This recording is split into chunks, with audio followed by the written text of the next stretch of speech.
Olá para você que me acompanha aqui no canal do meu tio Oscar. Hoje a análise aqui do canal vai ser do filme Feira de Amostras, de 1933. Pouca gente sabe e na verdade essa dinâmica mudou muito ao longo dos tempos, mas durante um bom período os eventos mais importantes da humanidade aconteciam dentro das chamadas feiras internacionais. A maioria dos historiadores concorda, inclusive, que a primeira vez que o evento teve esse caráter foi no ano de 1851, quando a feira foi realizada na cidade de Londres, a partir da iniciativa do príncipe Albert, marido da rainha Vitória. Basicamente, essas feiras funcionavam como plataformas para exposição de novidades científicas, avanços tecnológicos e também foram muito utilizadas na promoção das identidades nacionais.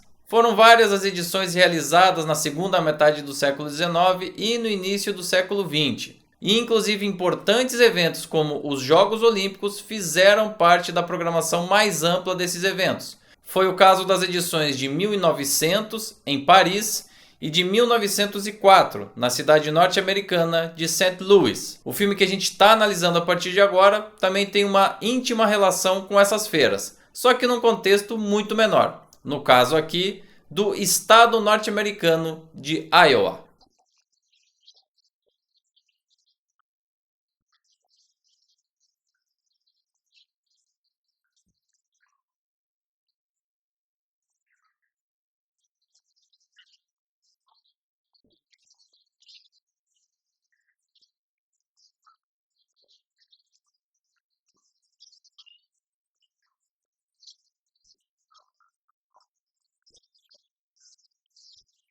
O enredo do filme aborda tudo o que acontece com uma família tradicional do interior dos Estados Unidos que uma vez por ano participa dessa feira estadual. Além de diversão e entretenimento, a feira serve também como uma grande catalisadora da própria vida daqueles personagens. A importância desse acontecimento é tão grande que o casal se prepara por meses para concorrer em concursos promovidos durante o evento. Logo no início, a gente já vê a Melissa, matriarca, preparando picles em conserva e o seu marido, Abel, obcecado em deixar o seu porco pronto para ser aclamado como o melhor do estado. E ambos encaram isso com absoluta seriedade, é um verdadeiro objetivo de vida desse casal.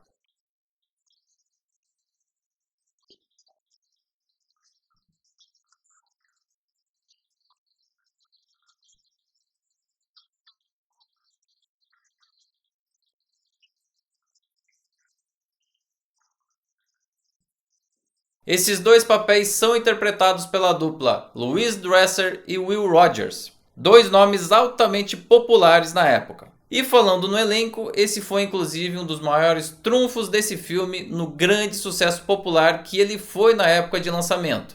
Além dos atores que eu já citei, o filme traz ainda a juventude e o carisma de Lou Ayres e a versatilidade de ninguém menos do que Janet Gaynor, a primeira atriz vencedora do Oscar pelos filmes Sétimo Céu, O Anjo das Ruas e Aurora, logo na primeira cerimônia de entrega de prêmios.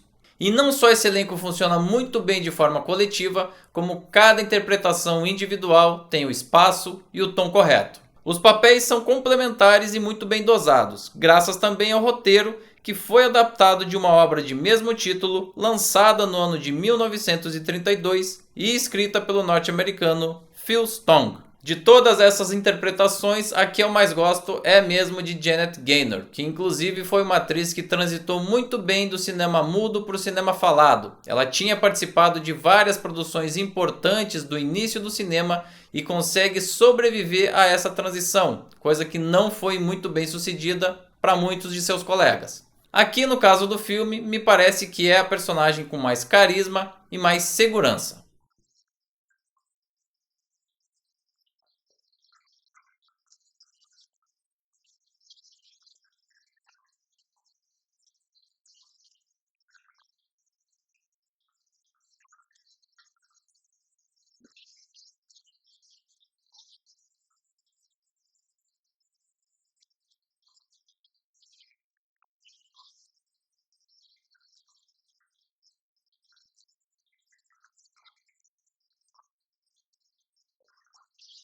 Além da questão da feira em si e de suas competições, o filme também apresenta o desenvolvimento de dois relacionamentos amorosos. O primeiro envolve o irmão de Marge, chamado Wayne, interpretado aqui pelo ator Norman Foster.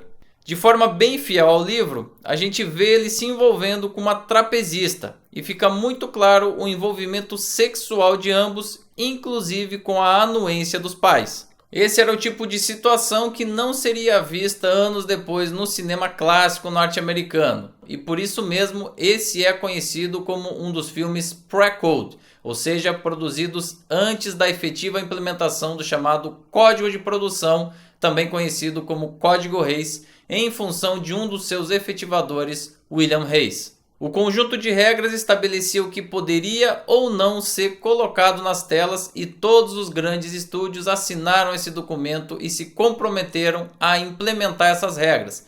Isso foi inclusive endossado pela Academia de Artes e Ciências Cinematográficas e ajudou a transformar o cinema numa arte respeitável para todas as camadas sociais. Essa abordagem da questão sexual dessa forma explícita sumiria ali a partir mais ou menos do ano de 1935, mas esse filme conserva ainda esse ar e esse frescor que seria perdido anos depois. Infelizmente, no entanto, a versão original era bem mais ousada e tinha um plano que colocava a lingerie da trapezista em quadro e fora dele conversando o casal. Isso sugeria um envolvimento íntimo e amoroso ali naquele momento, mas que foi cortado por ser considerado forte demais ou ousado demais pelos altos censores da época. No seu relançamento, o filme veio sem essa cena e ela nunca mais foi recuperada, infelizmente. A ambiência e a sugestão sexual do restante do filme, no entanto,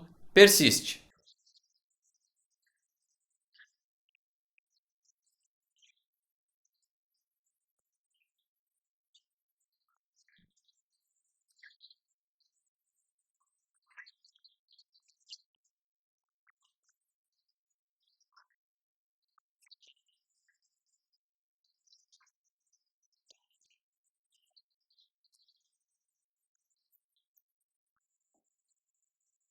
O segundo envolvimento amoroso relevante é entre a nossa protagonista Marge e o jornalista Pat Gilbert. Ao contrário do livro, no entanto, nesse caso o roteiro não sugere nenhum tipo de envolvimento sexual do casal. A discussão se concentra mais na dúvida se ela fica com um novo amor, descoberto ali na feira, ou então um antigo caso, típico das cidades do interior, onde ambos convivem desde crianças. A gente vê uma conversa bastante franca logo no início do filme, inclusive, e parece que a inevitabilidade daquele casamento era um destino da nossa personagem protagonista. Claro que ao longo das sequências, quando ela realmente se interessa por outro homem, ela passa a questionar isso. E eu devo confessar que me agrada e bastante a forma como essa relação é construída, essa nova relação.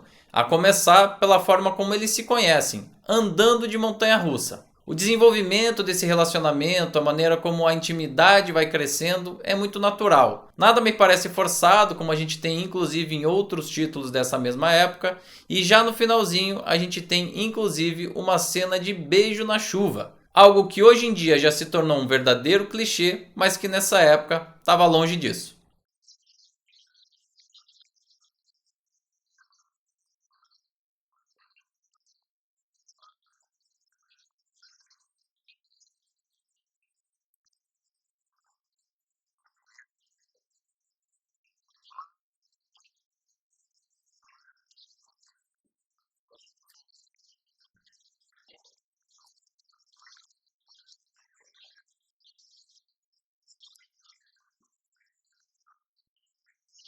Pessoal, esse é um filme muito gostoso de assistir, é o tipo do filme que passa rápido, que é muito agradável. Elementos como drama, romance e comédia são super bem balanceados, os personagens são carismáticos e, acima de tudo, reais. Inclusive é importante a gente lembrar nesse ponto que naquele contexto específico de Grande Depressão, que deteriorou bastante as condições de vida de milhões de famílias norte-americanas depois do ano de 1929, trazer a história de uma família comum dos Estados Unidos, com dramas e acontecimentos cotidianos, fez o público literalmente se ver nas telas. Não era aquela coisa glamurosa, impossível de se atingir, e sim as próprias histórias cotidianas. Gente como a gente. O tom geral do filme, no final das contas, é bastante otimista, e era isso mesmo que se esperava do cinema naquela época. A ressaca da Grande Depressão viria com outros filmes já no final dessa década e nas décadas seguintes. Ou seja, esse foi um filme muito adequado e muito condizente com o período no qual ele foi lançado.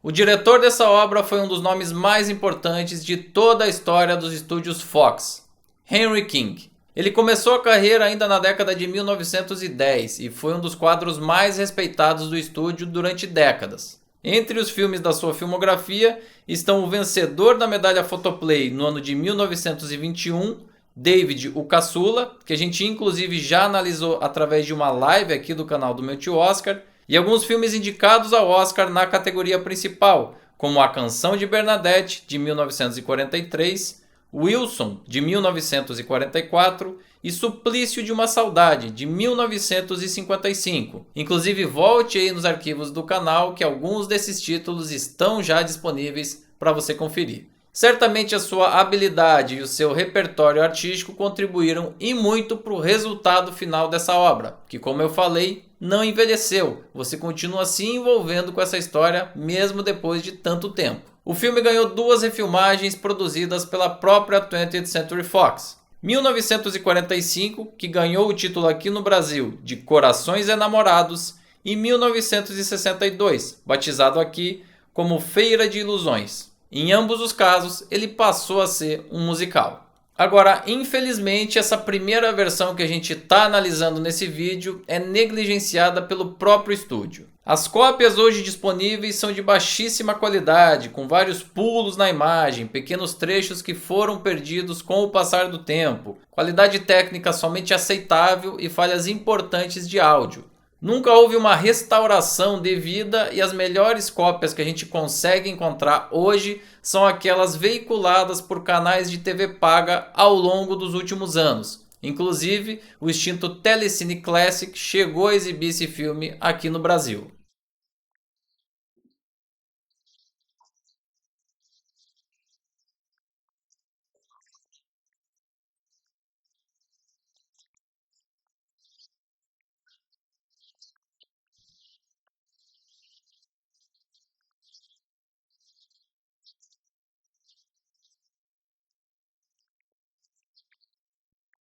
Ainda que não seja excepcional, Feira de Amostras é um dos filmes mais bem balanceados dessa temporada de prêmios e não à toa foi também um dos filmes mais populares do ano de 1933. Eu tenho certeza que você pode se surpreender e muito com esse título. Assista e comprove.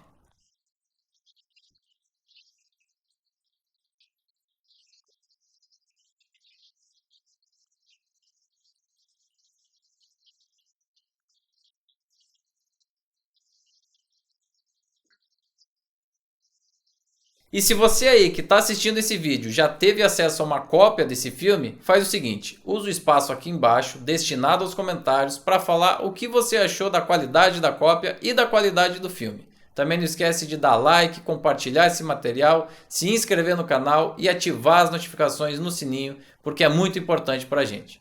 A gente segue analisando todos os filmes indicados pela Academia na categoria de melhor filme da temporada 1932/1933 e o próximo título foi dirigido por ninguém menos do que Frank Capra. Isso mesmo, uma produção da Columbia de título Dama por um Dia.